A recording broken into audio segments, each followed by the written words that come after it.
اعوذ باللہ السمیع العلیم من الشیطان الرجیم من حمزہ ونفخہ ونفثہ بسم اللہ الرحمن الرحیم کل من علیہا فان ویبقى وجہ ربک ذو الجلال والاکرام۔ تمام قسم کی حمد و ثنا، تعریف و تمجید، کبریائی، بڑائی، بزرگی، وحدانیت اللہ خالق المالک کے لیے۔ ان گنت بے شمار لاکھوں کروڑوں اربوں درود و سلام امام کائنات حضرت محمد الرسول اللہ صلی اللہ علیہ وآلہ وسلم کی ذات پر، جن کی زندگی کو اللہ رب العزت نے زندگی کے ہر میدان میں ہمارے لیے بہترین نمونہ قرار دیا۔ خطبہ شروع ہونے سے پہلے میں دو باتوں کی طرف آپ کی توجہ دلانا چاہتا ہوں جس کا ہمارے موضوع کے ساتھ تعلق نہیں، لیکن وہ بہت ضروری ہیں۔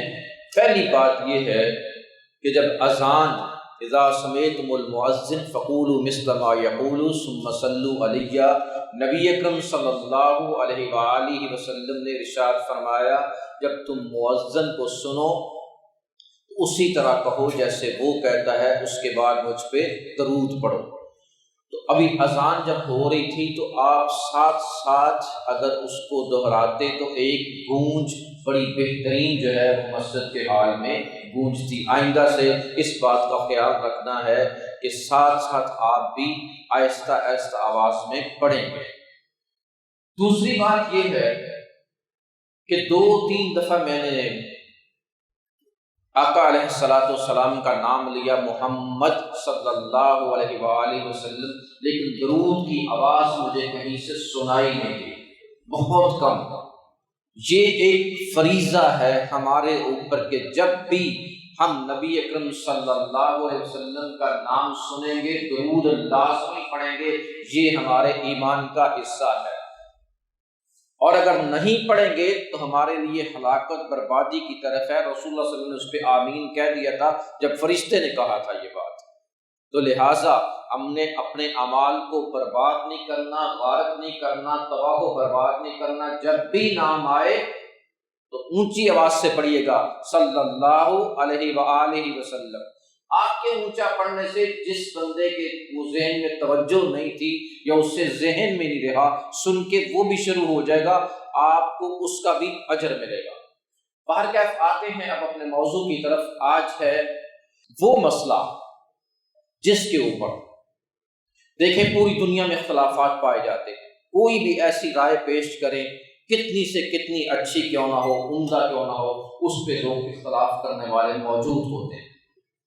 اگر ایک سائڈ پہ 1,00,000 بندہ بھی اتفاق کر لے پھر بھی 2-4 بندے اختلاف والے آپ کو مل جائیں گے۔ لیکن جس مسئلے کی طرف میں نے اشارہ کیا ہے، قرآن کریم کی آیت پڑھی ہے، وہ مسئلہ ہے موت کے بارے میں۔ یہ پوری دنیا کا اتفاقی مسئلہ ہے کیونکہ کوئی بھی زندہ نہیں رہا اور اسے موت آئی، اور جو آج تھا وہ کل نہیں ہوگا، جو کل تھے وہ آج نہیں ہے، لہٰذا اس کے اوپر اتفاق ہے۔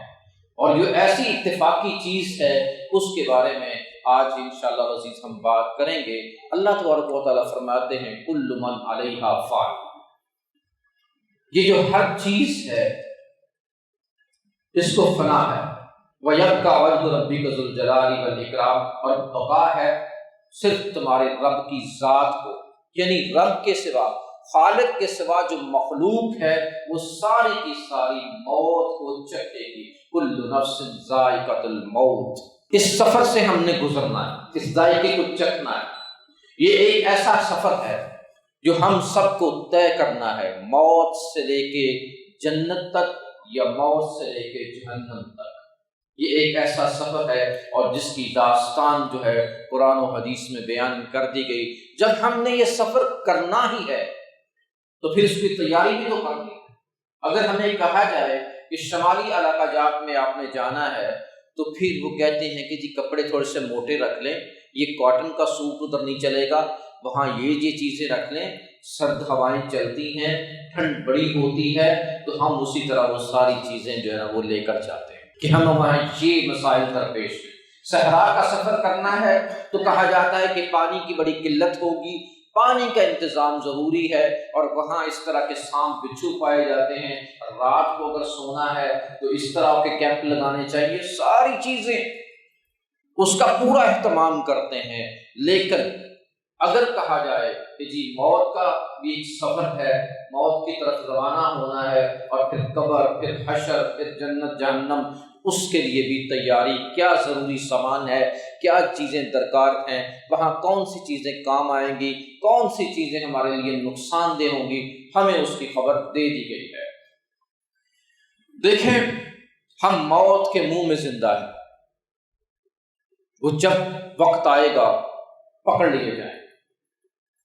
رات ہوتی ہے، اللہ فرماتے ہیں کہ روحوں کو قبض کر لیا جاتا ہے، ہماری روحیں نکال دی جاتی ہیں، پھر جس کو اللہ نے اپنے پاس رکھنا ہوتا ہے اسے رکھ لیتے ہیں، اور جسے واپس لوٹانا ہوتا ہے اسے واپس لوٹا دیتے ہیں۔ آپ نے دیکھا کہ رات بندہ سویا ہوا، سنا کہ وہ سویا ہوا تھا اور صبح اس کی آنکھیں نہیں کھلی، روح اللہ نے واپس نہیں کی۔ میں اور آپ کس بنیاد پہ سارا دن اکڑتے ہیں اور بڑی بڑی بڑھتے کرتے ہیں، بڑی بڑائی اور تکبر والی، جبکہ رات کو میری اور آپ کی روح نکال لی جاتی ہے۔ وہ اللہ قادر مطلق ہے، لوٹائے یا نہ لوٹائے۔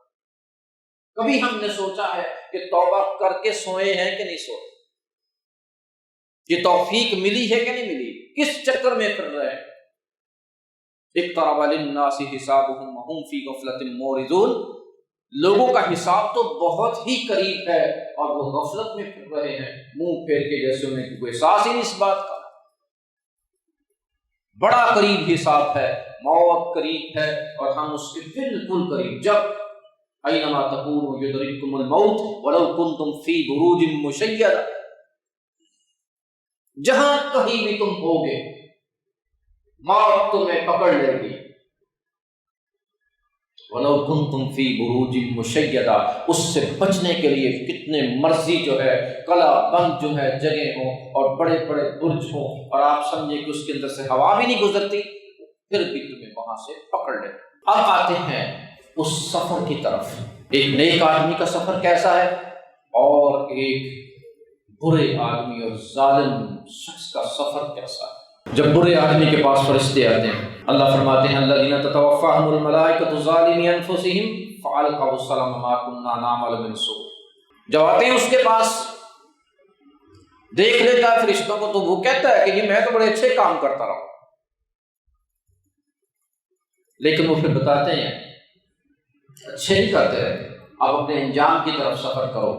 اور وہ سفر جب اس کی روح نکالتے ہیں، پہلے تو وہ آتے ہیں تو بڑے غیظ و غضب کے ساتھ، غصے کے ساتھ، اور پھر اس کی روح نکالتے ہیں، جو حدیث کے اندر مثال ہے کہ ایک لوہے کی سلاخ جو نوکیلی ہو اور گیلی اون کا کوئی کپڑا ہو، اور اس کے اندر اس کو دنسایا جائے اور پھر کھینچا جائے، تو وہ کتنے عجیب انداز سے نکلے گی کہ اس کو چیر پھاڑ کرے گی، اور بڑی تکلیف کے ساتھ، زور کے ساتھ نکلتی۔ اب اس کیفیت میں روح کو نکالا جاتا ہے، کڑپے ریشہ، جیسے نا وہ مسلس کے اندر جو ہے وہ ایسے ایک ایک مسل جیسے چیر دیا جائے، اور پھر وہ فرشتوں کو پکڑاتے ہیں کہ جاؤ لے جاؤ۔ حضرت اسرائیل علیہ السلام، اب ہمیں محسوس نہیں ہوتا، لیکن جب وہ روح لے کے نکلتے ہیں تو مقربین فرشتے جہاں بھی آسمان میں پھر رہے ہوتے ہیں، وہ نفرت کر رہے ہوتے ہیں کہ اتنی بدبو پھیلی ہوئی ہے، کون سی خبیث روح ہے۔ آسمانی دنیا کا دروازہ کھٹکھٹاتے ہیں، وہ پوچھتے ہیں کون ہے، فلاں بن فلاں، اچھا وہ خبیث روح، لے جاؤ اس کو یہاں سے، بدبو پھیلی ہوئی۔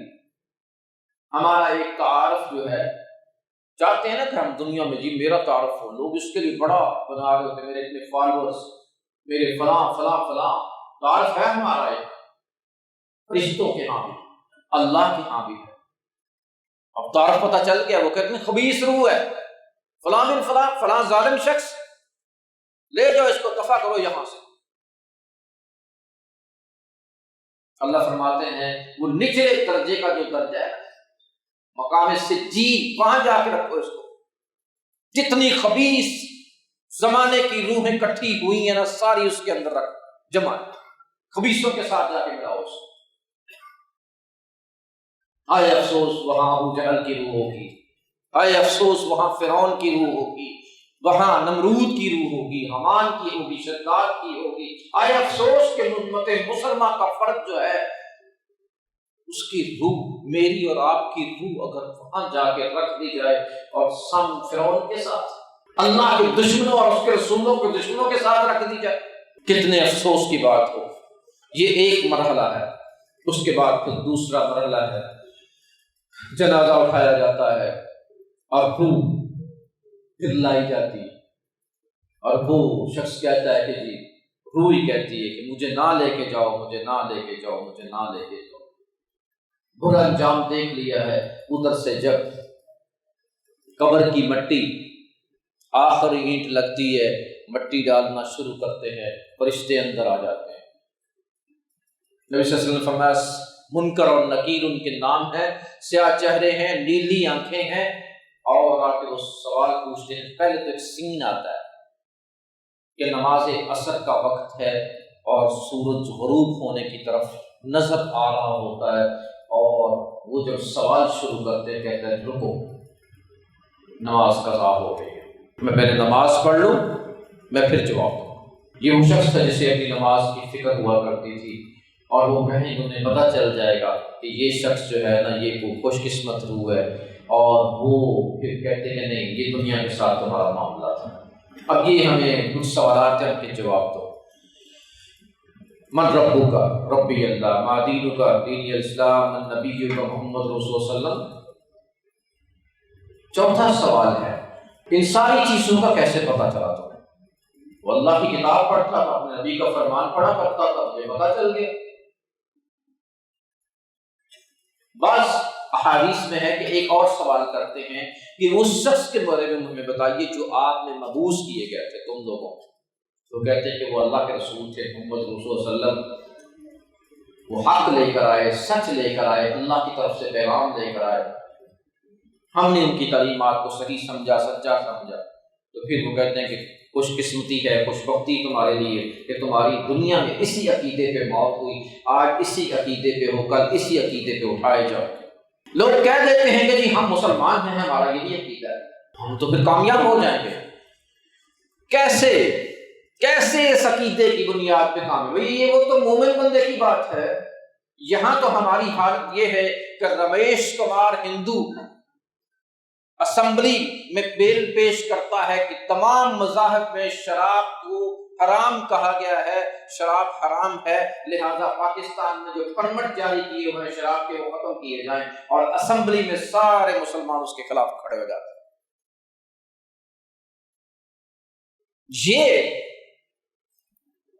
یہ مسلمان ہے، یہ کہیں گے کہ جی ہاں ہم نہیں، جواب ہی نہیں آئے گا۔ اللہ اور اس کے رسول کے ساتھ جنگ ہے، سود، اور جو کھڑے اس کے حق میں، اس کی فیور میں، اس کے لیے پوری توانائی خرچ کر دی کہ یہ جائز ہے، کیا ان کو جواب آئے گا قبر میں؟ سوال کا ساری زندگی حق کو جھٹلانے والے، سچی بات سے منہ پھیرنے والے کیا وہاں جواب دیں؟ نہیں کہہ سکیں گے۔ اور جو برا آدمی ہے اس سے جب پوچھتے ہیں نا ما ربو کا، وہ کہتا ہے پہلے تو اس کو وہ سمجھ ہی نہیں آتی کہ میرے پاس جو ہے کہ وہ فرشتے آئے ہیں اور میرے پاس عصر کی نماز کا وقت ہے اور کیا مجھے دکھایا جائے۔ پھر پوچھتے ہیں ما ربو کا، کہتا ہائے افسوس میں نہیں جانتا۔ ما دینو کا، تیرا دین کیا ہے؟ ہائے افسوس میں نہیں جانتا۔ ہا ہا لا ادری۔ من نبیو کا، ہا ہا لا ادری۔ کافر تو کہے ہا ہا لا ادری، مسلمان کا بیٹا جس کی ماں مسلمان، جس کا باپ مسلمان، وہ کیوں کہہ رہا ہے ہا ہا لا ادری، ہائے افسوس میں نہیں جانتا، میں نہیں جانتا؟ کیوں نہیں جانتا؟ وہ اسمبلی میں اس طرح کے نمونے ہوں گے جو کھڑے ہوئے کہتے ہیں نہ شراب کے پرمٹ رہنے دو۔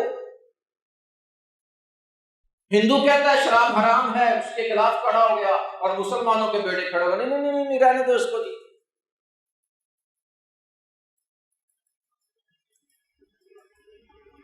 حقائق وہ وکیل جس نے ساری زندگی جھوٹ کے مقدمے لڑے، فیسیں زیادہ لے کر، پتہ ہے یہ جھوٹا ہے، میں سچ کا ساتھ نہیں دے رہا ہوں، وہ جواب دے. ہاں وہ یہ کہے گا ہاں افسوس میں نہیں جانتا. اب نیک آدمی جب وہ سوالوں کے جواب دیتا ہے تو فرشتے کیا کہتے ہیں؟ اللہ سے کہ یا اللہ تیرا بندہ پاس ہو گیا. معذرت کے ساتھ میں پیچھے جاتا ہوں، جب نیک آدمی کی روح کے لیے فرشتے آتے ہیں، الذین تتوفاہم الملائکۃ طیبین یقولون سلام علیکم، جب اس کے پاس آتے ہیں نا تو کہتے ہیں تمہیں سلام ہو. دوسرے مان تمہارے رب نے تمہیں سلام کہا. یہ معمولی بات ہے کہ کسی کو کہا جائے کہ آگے تیرے رب نے تمہیں سلام کہا ہے. پھر روح جسم میں ٹکنا نہیں چاہتی، وہ مچلتی ہے کہ میں نکل جاؤں. ساری دنیا اس کے سامنے پھر کوئی اہمیت ہی نہیں رکھتی، نہ اس کے خزانے نہ اس کی کوئی چیز. اللہ کے اس پیغام پہ کر کے تم پہ سلامتی ہو، تیرے رب نے تمہیں سلام کہا. روح ایسے نکلتی ہے جیسے ایک مشکیز، وہ جو ڈول ہوتا ہے پانی کا، ایسے گرے اور سارے کا سارا نکل. اسے ریشمی پوشاکوں میں لپیٹا جاتا ہے، پھر لے کے جاتے ہیں. خوشبوئیں اتنی پھیلی ہوتی ہیں کہ فرشتے خود ہی سوال کر لیتے ہیں مقربین کہ یہ کون ہے؟ خوش وقت نیک روح. آسمان دنیا کے فرشتے، دروازہ کھٹکھٹایا جاتا ہے، آسمان دنیا جو ہے اس کے دروازہ کھولا جاتا ہے، پوچھتے ہیں کہ یہ کون ہے؟ فلاں بن فلاں. وہ تو اچھا یہ تو بڑا نیک ہے، اس کا تو تعارف ہمیں ہے، یہ زمین کے اوپر اچھے کام کرنے والا وہ شخص، وہاں بھی ہمارا تعارف ہوتا ہے. لاؤ اس کو. اب اس کا حال احوال بھی بیان ہو گیا، اس کا بھی ہو گیا. اب قبر کے اندر پھر برے آدمی کے لیے تو لایا جاتا ہے نا کہ لاؤ جی جہنم سے بستر، اس کی قبر کو تنگ کرو. ایک فرشتہ اس کے سر پہ مسلط کیا جاتا ہے جو کانوں سے بہرا، آنکھوں سے اندھا ہے، اور ایک گرز مارتا ہے. اور جو گرز مارتا ہے ایک تھوڑا سمجھ لیجیے، اگر پہاڑ پہ مارے تو ایک ضرب سے وہ ریت میں تبدیل ہو جائے.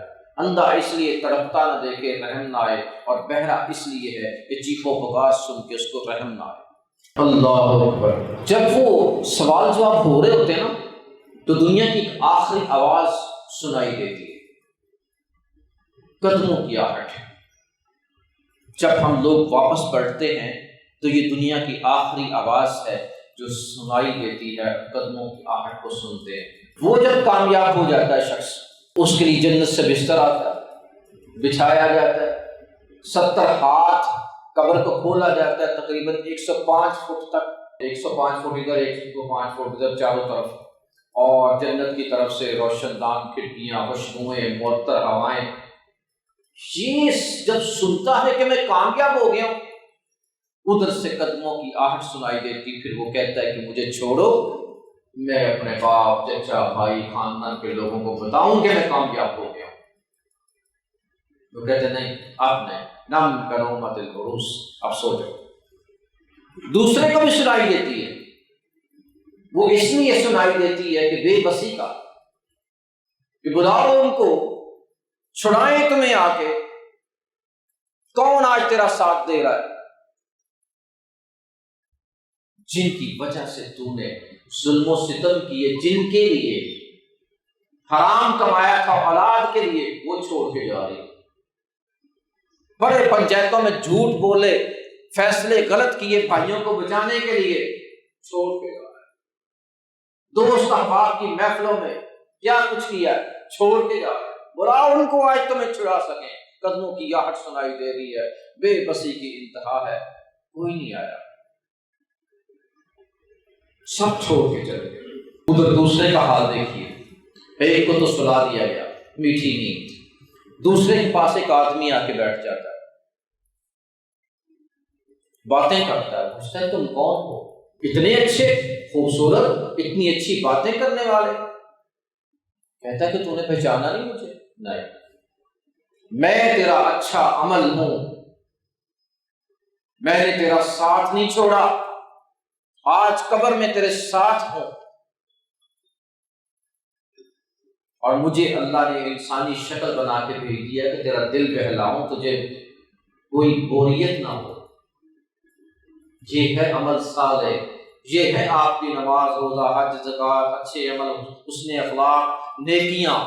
نہیں چھوڑا، ساری دنیا ساتھ چھوڑ جائے وہ ساتھ نہیں چھوڑے گے۔ ہم دنیا کی زندگی میں نیک عمل چھوڑ دیتے ہیں، ہر اچھائی کو چھوڑ دیتے ہیں، دوستوں کی خاطر، رشتہ داروں کی خاطر، محفلوں کی خاطر، شادی بیاہ کی خاطر، دنیا کی رنگینیوں کی خاطر سارے اعمال کو پس پش ڈال دیتے ہیں، اور وہ مرنے کے بعد سب لوگ ہمیں پس پش ڈال دیتے ہیں۔ جا وہ آتے ہیں جن کو نماز جنازہ کی دعا بھی نہیں آتی، وہ سیاسی لوگ ہمارے جنازوں میں آتے ہیں صرف تصویریں اتروانے کے لیے، جن کے لیے ہم نعرے لگاتے تھے، جن کے لیے ہم نے بڑا کچھ کیا، دیگیں پکائیں، جلسے رکھے، وہ آتے ہیں اور کیمرے ساتھ ہوتے ہیں، تصویر اترائی، جی بس یہ کون ہے جس کا وارث، اس کے ساتھ ایک پکچر لیں، اور اگلے دن جناب دعائی ہوتی ہے یوٹیوب کے اوپر، فیس بک کے اوپر، اخبارات کے اوپر، فلاں نماز جنازہ ادا کرتے ہیں۔ بس کون اترا قبر میں؟ کوئی بھی نہیں، وہ اترا جو اچھا عمل تھا۔ اللہ اکبر۔ نیک آدمیوں میں سے تیسرا نیک وہ شخص ہے کہ جو اتنا عظیم تر ہے کہ جس کے بارے میں اللہ فرماتے ہیں اس کی روح کو زمین پہ رکھنا ہی نہیں ہے۔ یہ میرے خاص مہمان ہیں، ان کی روحوں کو جنت میں لے کر آؤ، یہ وہیں پہ رہیں گے، ان کے جسم زمین پہ رہیں گے لیکن روحیں نہیں رہیں گے۔ وہ کون ہے؟ شہید، شہداء، احد کے 70 شہداء، ان کی روحیں جنت کے اندر کھاتے پیتے پھرتے عیش موج کرتے ہوئے۔ پھر اللہ نے ان سے سوال کیا میری جنت میں کسی چیز کی اگر کمی پائی ہے تو مجھے بتاؤ۔ وہ کہتے ہیں جی بہت کچھ ہے، توقع سے بڑھ کے خوبصورت ہے، حسین و جمیل ہے، اس کی نعمتیں بڑی اچھی ہیں، لیکن ایک لذت کی کمی ہے۔ وہ جنت جس کے اندر کسی چیز کی کمی نہیں، شہداء کہتے ہیں، شہید کہتے ہیں، کمی ہے ایک چیز کی، وہ لذت نہیں مل رہی، نہ شہد میں ہے، نہ دودھ میں ہے، نہ جنت کے پھلوں میں ہے، نہ کسی اور چیز میں ہے۔ ہم وہ ذائقہ چکھ چکے ہیں۔ اللہ پوچھتے ہیں وہ کون سی لذت؟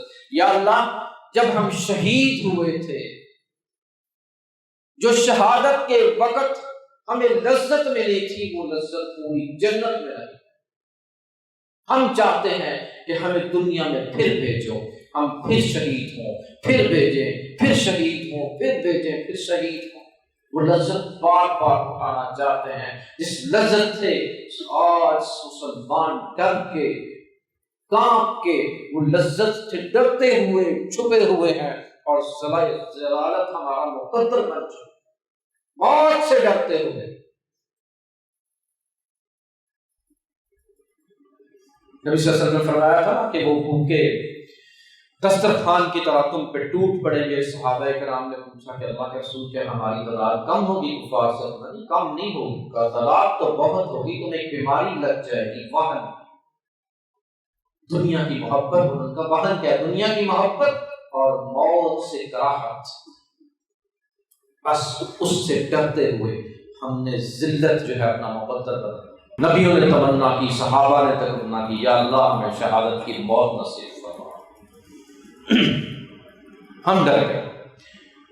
پھر بعض روایات میں حضرت جابر بن عبداللہ، انہوں نے، ان کے والد عبداللہ نے یہ بات اللہ تعالیٰ سے کہی تھی، تو پھر انہوں نے کہا کہ اللہ اگر ہمیں تو نے واپس نہیں لوٹانا، پھر ہمارا ایک پیغام ہمارے دنیا والے بھائیوں کے پاس پہنچا دیجیے۔ اللہ نے فرمایا بتاؤ تمہارا کیا پیغام ہے؟ وَلَا تَحْسَبَنَّ الَّذِينَ قُتِلُوا فِي سَبِيلِ اللَّهِ أَمْوَاتًا بَلْ أَحْيَاءٌ عِندَ رَبِّهِمْ يُرْزَقُونَ۔ ان سے کہیے کہ جو ہم اللہ کے راستے میں شہید ہوئے، ہمیں مردہ مت سمجھنا، ہم اللہ کے ہاں زندہ ہیں، رزق کھا رہے ہیں، عیش موج کر رہے ہیں۔ بڑے کم زیادہ تھے صحابہ کرام جنگ احد کے بعد، لیکن جب یہ آیات نازل ہوئی تو پھر ان کو سکون ہو گیا کہ ہمارے شہداء جنت میں ہیں۔ اور ان آیات کے نازل ہونے کے بعد پھر یہ ہوا تھا کہ ان کا جذبہ شہادت اور بڑھ گیا تھا، ایمان میں اور اضافہ ہو گیا تھا۔ آیات آج بھی ویسی ہیں، موجود ہیں، قرآن بھی ہے، آیات بھی ہیں، سن بھی رہے ہیں، لیکن جذبہ نہیں ہے، تمنا نہیں ہے، ڈر ہے کہیں موت نہ آ جائے۔ اس کے بارے میں نے پہلے بھی قرآن کی آیت اینما تکونوا یدرککم الموت ولو کنتم فی بروج مشیدہ، کہاں بھاگو گے اس سے، یہ تمہیں آ کر رہے گی اور اس سے تم فرار اختیار کر ہی نہیں سکتے اگرچہ بند برجوں میں قید ہو جاؤ۔ حضرت خالد بن ولید رضی اللہ عنہ کا پیغام دنیا کے بزدلوں کے نام کہ اگر میدان جنگ میں موت لکھی ہوتی تو خالد بن ولید جس کی ساری زندگی جنگوں میں گزری ہے آج بستر مرگ پہ جان نہ دیتا، جس کا سارا جسم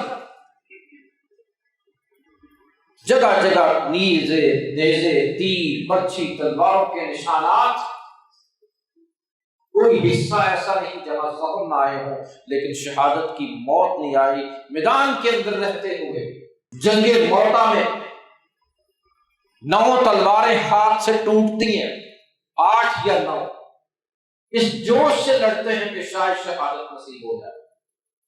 صحابہ کہتے ہیں کہ تمہیں خالد کے اوپر کبھی کبھی وہ ہمیں پریشانی میں ڈال دیتے ہیں، اکیلے دشمن کے اندر گھس جاتے ہیں، ادھر بھی دشمن ادھر بھی دشمن، جنگی اصولوں سے بھی ہٹ جاتے ہیں، یہ ہر طرف سے ان کے اوپر تلوار کا وار ہو جاتا ہے، وہ شہادت کے متلاشی ہیں، کفر کے کافروں کے غلبے کے اندر چلے جاتے ہیں ان کی فوج کے اندر، لیکن شہادت نہیں ملتی۔ اور میں اور آپ ڈر کے ایسے چھپے ہوتے ہیں کہ موت نہ آ جائے، حق بات کے اوپر کہیں موت نہ آ جائے۔ اب میدان حشر کا سفر ہے، بات کو مختصر کرتا ہوں۔ اللہ اکبر، ایک برا آدمی باہر نکلتا ہے تو اس کا برا عمل اس کے اوپر سوار ہوگا اور کہے گا کہ مجھے لے کے جاؤ میدان حشر تک۔ وہ کہے گا اتنا بوجھ میں کیسے اٹھاؤں، تو پھر کہے گا کہ وہ کم برائیاں کر لیتے، ڈکیتیاں چوریاں کم کر لیتے، ملاوٹ کم کر لیتے، بے ایمانی کم کر لیتے، ظلم و ستم کم کر لیتے، نجائز کمائی کم کر لیتے، حرام کم اکٹھا کرتے، اس وقت تو تیرے ہرس نہیں پڑ رہی تھی۔ اب اٹھاؤ مجھے اپنے اوپر۔ اور نیک آدمی باہر نکلتا ہے، ایک سواری کا پرندے کی شکل میں انتظام پوچھتا تو کون کرتا، تیرا نیک عمل، بیٹھ میرے اوپر، اڑا کے لے گیا وہ میدان حشر۔ اب وہاں بھی کیفیت کیسی ہے؟ وہاں کے تو مختلف قسم کے عذاب ہیں، اللہ معاف کرے، وہ تو پسینہ ہے، کسی کو یہاں تک بھی آئے گا۔ خوش نصیب ہوں گے جن کو حوض کوثر پلائیں گے رسول اللہ صلی اللہ علیہ وسلم اپنے ہاتھ سے۔ ہر شخص نہیں ہوگا وہ خوش نصیب ہوں گے، خوش نصیب ہوں گے۔ اللہ تعالیٰ ہمیں ان خوش نصیبوں میں شامل فرمائے۔ اگر ہمارے عمل ٹھیک نہیں، یا اللہ ہمارے اعمال کی اصلاح فرما دے۔ ہم تیرے نیک بندے ہیں، برے بندے ہیں، لیکن تیرے بندے ہیں، اگر نیک ہیں تو ہماری نیکیوں میں اضافہ فرما دے، ہمیں اس کے اوپر استقامت دے، اور اگر ہماری اندر برائیاں ہیں، گناہ ہیں، تو یا اللہ ہمیں معاف کر دے، ہمارے اعمال کی اصلاح فرما دے، ہمیں نیک بندوں میں شامل فرما دے۔ اب وہاں کون ہے؟ یوم یفر المرء من اخیہ وامہ وابیہ وصاحبتہ وبنیہ، آدمی بھاگ رہا ہے خود کہ میرا باپ مجھ سے نیکی نہ مانگ لے، میری ماں نیکی نہ مانگ لے، میرا بھائی نیکی نہ مانگ لے، میرے بیوی بچے نیکی نہ مانگ لیں، اور وہ اس سے بھاگ رہے ہوتے ہیں جن کی خاطر آج ہم کیا کچھ کرتے ہیں، اولاد کے لیے، بھائیوں کے لیے، بیوی کے لیے، کیا کچھ حلال حرام کی ساری تمیز چھوڑ کے ان کے لیے سہولتیں، ان کے لیے، اپنے بیٹوں کے لیے، اپنے پوتوں کے لیے سوچ رہے ہوتے ہیں۔ وہ ایک نیکی بھی دینے کے لیے تیار نہیں، بھاگ رہے ہیں، فرار اختیار کر رہے ہیں۔ کیا سین ہے؟ وہاں وہی پارلیمنٹیرین بھی ہوں گے، منسٹر بھی ہوں گے، کبھی مانگ کے دیکھو وہ ایک نیکی کے ایک نیکی دے دو یار، کم ہو رہی، اتنی دیگیں پکاتا رہوں، اتنے اشتہار چھپاتا رہوں، اتنے نعرے لگواتا رہوں، تیرے جلسے کے لیے میں کتنی بسیں لے کر آتا تھا، سینکڑوں ہزاروں لوگ اکٹھے کرتے تو پہچان نہیں رہا مجھ کو، دیکھ تو صحیح میں فلاں چودھری، فلاں سردار، فلاں میں نہیں جانتا۔ جب میرے بندہ سوچتا ہے کہ اپنی خونی رشتے مجھ سے بھاگ کے دوسرا میرا کون ساتھ دے گا؟ آؤ پھر ساتھ دینے والے کون ہوتے ہیں؟ اللہ اکبر، کچھ خوش نصیب ایسے ہوں گے اگر پریشانی کا عالم ہوگا، اللہ اکبر، ایک شخص آئے گا بڑا خوبصورت نوجوان، اس سے کہے گا پریشان نہیں ہونا، ٹینشن نہ لو، میں تمہارے ساتھ ہوں۔ ایک دوسرا آ گیا نوجوان، وہ کہتا پریشان نہیں ہونا، میں تمہارے ساتھ ہوں، تمہاری سفارش کروں گا اللہ تعالیٰ کے ہاں، اور میری سفارش رد نہیں ہوگی، میں تمہیں جنت میں لے کے جاؤں گا۔ وہ پوچھتا ہے کون؟ میں تو نہیں پہچانتا۔ یہ وہ عالم جہاں کو کسی کا ساتھ دینے کے لیے تیار نہیں، ہر وقت ہر نفس رب نفسی رب نفسی رب نفسی رب نفسی کہہ رہا ہے، یا اللہ مجھے بچا لے، مجھے بچا لے، مجھے بچا لے۔ اس کیفیت میں تم دونوں کون ہو جو میرے ساتھ آ کے کھڑے ہو گئے ہو؟ نبی صلی اللہ علیہ وسلم نے فرمایا تھا الصیام والقرآن یشفعان لصاحبہ، روزہ آئے گا، قرآن آئے گا، وہ سفارش کریں گے اپنے دوست کے لیے۔ وہ روزہ ہو کہ میں کہ روزہ ہوں، دوسرا کہے کہ میں قرآن ہوں۔ آج لمحہ فکر یہ ہے کہ ہم قرآن کو چھوڑ کے تو نہیں بیٹھے ہوئے، کیا اس کے ساتھ ہماری دوستی ہے؟ نقشہ میں نے کھینچ دیا، قرآن و حدیث میں نقشہ آ گیا، کوئی نہیں ہے وہاں پہ، قرآن کھڑا ہو گیا کہ اس کے ساتھ دوستی ہے، تو آ گیا کام۔ جب سب ساتھ چھوڑ گئے تو کیا آج سانسیں چل رہی ہیں، میرا وجود ہے دنیا میں، زندگی ہے، تو کیا ہم قرآن کے ساتھ محبت کرتے ہیں، اس کے فیصلوں کو مانتے ہیں، جو اللہ نے قرآن میں فرمایا ہے اس کو تسلیم کرتے ہیں، اس کے مطابق زندگی گزارتے ہیں، تلاوت کرتے ہیں، اس کا فہم سمجھتے ہیں کیا اس کے اندر اللہ نے بتایا ہوا ہے، تو ٹھیک ہے، پھر وہ سفارش کرے گا۔ روزہ ہے اور وہ بھی بد نصیبی، دیکھیے کتنے ٹھنڈ میں روزے آتے ہیں، پھر وہ بھی بد نصیب ہوتے ہیں، اس کے باوجود بھی نہیں رکھتے۔ اللہ تبارک و تعالیٰ سے دعا ہے اللہ ہمیں سمجھ عمل کی توفیق عطا فرمائے۔ باتیں ابھی لمبی ہیں، پھر انشاءاللہ عزیز موقع ملا تو اس کے اوپر بات کریں گے۔ وآخر دعوانا الحمد للہ رب العالمین۔